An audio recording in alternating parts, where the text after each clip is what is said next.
Good morning, dear friends and fellow seekers.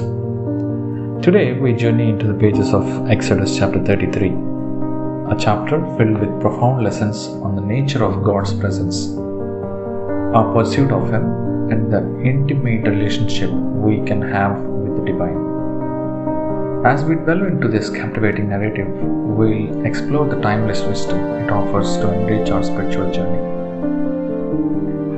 In this chapter, we find Moses yearning for a deep encounter with God. He desired more than just knowing about God. He longed to experience God's presence personally.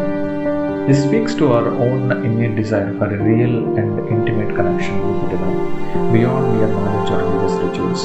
What this means is that when in times of doubt or when in times of waiting for God's answers, most of us will feel like we need more connectivity with God. We feel that somehow we are far away from God and we want to experience His presence in reality. So Moses, in his quest for God's presence, set up the tent of meeting. Outside the camp, this serves as a symbol of creating a designated space for personal communication with God. So what Moses does was he created a tent which is specifically to meet God. It reminds us of the importance of setting aside time and space for our own moments of encounter with the divine. So what this chapter is trying to say is that if you feel like you need a personal time with God, you need a personal presence of God, then you have to set aside a particular time and space where you want to disturb in order to be closer to God. Moses had a unique relationship with God. In verse 11, it said that the Lord would speak to Moses face to face as one speaks to a friend.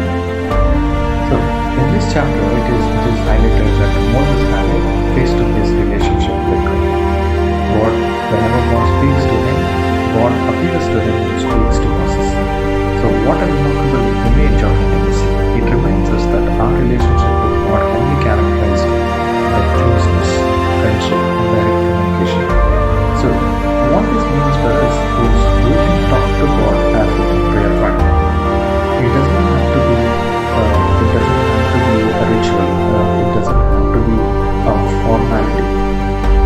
We can talk to God as our own friend, as our own Father. Moses understood that the presence of God was the most valuable treasure he could possess. In verse 14, God promises, "My presence will go with you and I'll give you rest."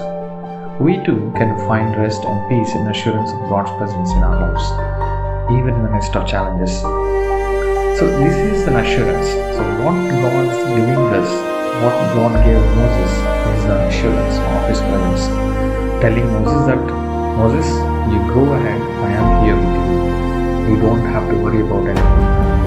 So that kind of assurance we also feel needed in our lives.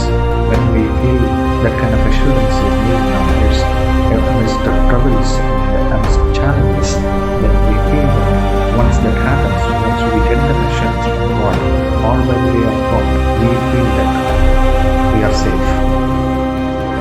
Moses interceded for the people when they were on the verge of God's judgment. So his intercession is a powerful reminder that our prayers can have a profound effect. We too can stand in the gap for others, appealing to God's mercy and compassion. So in previous chapter, were waiting patiently and they couldn't wait anymore, and then what they thought, they thought of worshipping an idol. Okay, that's when God wanted to punish Israel, but Moses went in the midst of punishment. He interceded between God and His people. So what this chapter is telling us that we too can stand in the gap for others, appeal for the mercy in terms of God's wrath before God's judgment. We can protect those people, or we can save those people from God's anger. Moses had a unique request, asking God to show him His glory. God's response was a revelation of His goodness and love. When we seek God's presence and desire to see His glory, we too may experience moments of divine revelation and spiritual growth. In conclusion, the story of Moses and God's presence in Exodus chapter 33 reminds us of our innate yearning for intimacy with the divine. So it unconsciously tells us that we want our lives to have presence of the divine.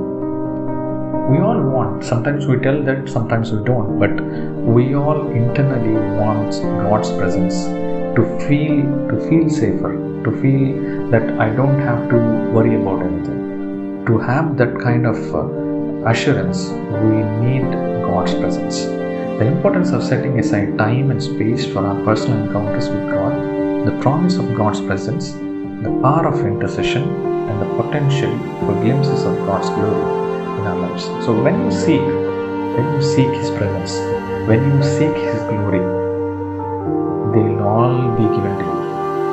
So it is only important that we have a time and space for God in our lives, and we have to seek His presence with all our might. May we, like Moses, be bold in our pursuit of God's presence and deeply cherish the moments of divine encounter. Let us seek His face and His friendship, finding rest and peace in His presence. As we do so, we discover that the journey of faith is an exciting adventure filled with the wonder of experiencing God's presence in our lives. Thank you for listening. May God bless you all in abundance.